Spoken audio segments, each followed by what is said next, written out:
Welcome back to the Ancestral Findings Podcast. Desi Arnaz is best known for playing Ricky Ricardo on the beloved TV sitcom I Love Lucy. He was also a pioneer in the TV industry in many aspects, inventing innovations that are still in use today. He also had a privileged life in Cuba before the country's revolution, which turned his family's lives upside down. This is his story.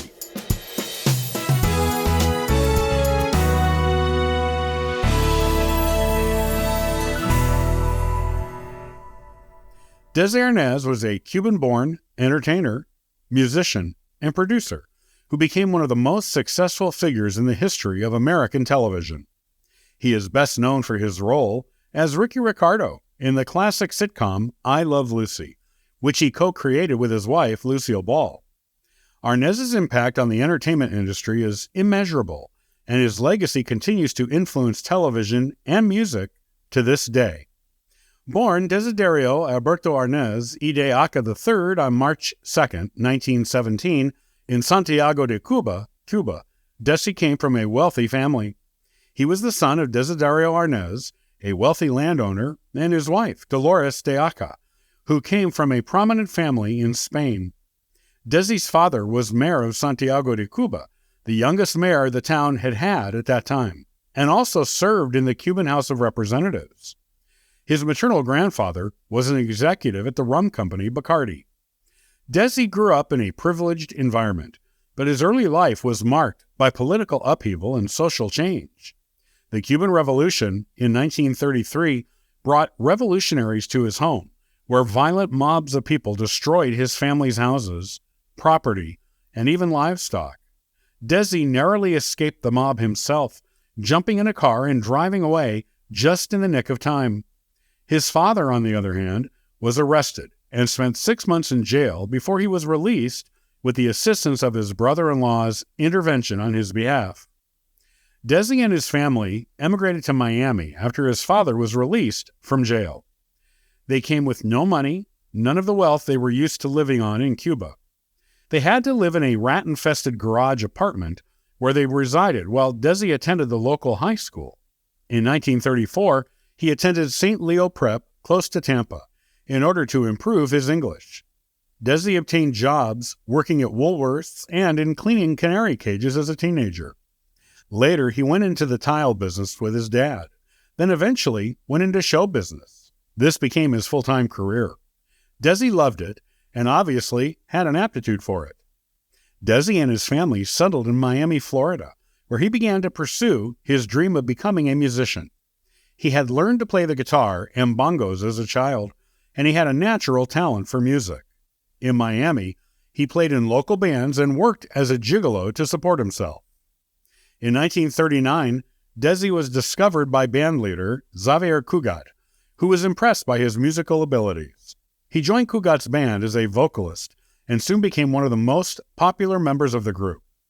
Desi's charisma and stage presence made him a hit with audiences, and he was soon in demand as a solo artist. In 1940, Desi moved to Hollywood to pursue a career in show business. He landed a role in the MGM musical Too Many Girls, which was directed by George Abbott and produced by RKO Pictures. It was on the set of Too Many Girls that Desi met Lucille, who was also starring in the film. The two fell in love and were married in November of that year. After Too Many Girls, Desi continued to work in Hollywood as an actor and musician. He appeared in a number of films, including Bataan and The Navy Comes Through, and he continued to perform with his own band. In the early 1950s, Desi and Lucy decided to create their own television show. They formed their own production company, Desilu Productions, and pitched the show to CBS. The network was initially hesitant to take a chance on a sitcom starring a Cuban-American and a woman, believing the nation would never accept a mixed nationality couple on their TVs, in their homes. The network wanted to keep Desi behind the scenes as a creative force on the show, but cast a man of Lucy's own ethnic background as her husband. The network wanted Lucy as a star in her own show, and she refused to do the show without Desi playing her husband. The network resisted at first, but Lucy was firm. Eventually, CBS gave in to her demands and she and Desi were given the green light to create their television program. It was the best decision the network ever made. Desi and Lucy's show, I Love Lucy, premiered on CBS in 1951, and it was an instant hit. The show starred Lucy as Ricky Ricardo, a housewife who always managed to get herself into hilarious predicaments. Desi also starred, playing her husband, Ricky, who was a Cuban bandleader. The show was an immediate success, and it soon became one of the most popular shows on television. Desi's contributions to I Love Lucy went far beyond his on-screen performance. He was a co-creator of the show, and he served as its executive producer. He was also responsible for developing the show's unique filming style, which used multiple cameras to capture the action on set. This technique allowed the show to be filmed in front of a live audience, an innovative technique at the time that became a standard practice in the television industry. After I Love Lucy ended its run in 1957, Arnaz continued to work in television and music. He produced a number of successful shows, including The Ann Sothern Show and Those Whiting Girls, and was involved behind the scenes in a number of other television shows. Desi and Lucy, who had always had a tumultuous relationship, including Lucy filing for divorce early on, but then reconciling with Desi, finally divorced in 1960, after nearly 2 decades of marriage and 2 children together. They worked together on Desilu Productions until 1962, when Lucy bought out Desi's share of the company. Desi formed his own company, Desi Arnaz Productions, which continued to produce TV productions, often in partnership with well-known actors and actresses. Though they both went on to marry other people, Desi and Lucy stayed good friends with each other. There is a home movie of the two of them playing with their grandson shortly before Desi crossed to the other side. Lucy was devastated when he did.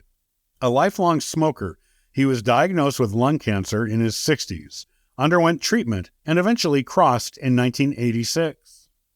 Lucy visited him in the hospital before this, and they watched VHS episodes of I Love Lucy together. A couple of days before he crossed, he and Lucy spoke on the phone, telling each other, "I love you," before hanging up. Desi was cremated, and his ashes scattered according to his wishes. His mother outlived him by 2 years, and Lucy by 3. His second wife, Edith, had crossed the year prior to him. His 2 children, Desi Jr. and Lucy, plus his grandchildren, survived him, along with beloved and treasured legacy, and with his fans, friends, and the American TV landscape.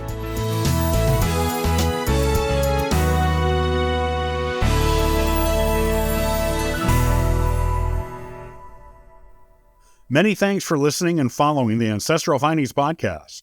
Visit ancestralfindings.com to download a free genealogy ebook, inquire about a free genealogy lookup, and register for the weekly historical postcard giveaway. And thank you to everyone who contributes via Patreon. It helps keep this car on the road, this plane in the air, and this ship on course. I hope you have a wonderful day, and happy searching.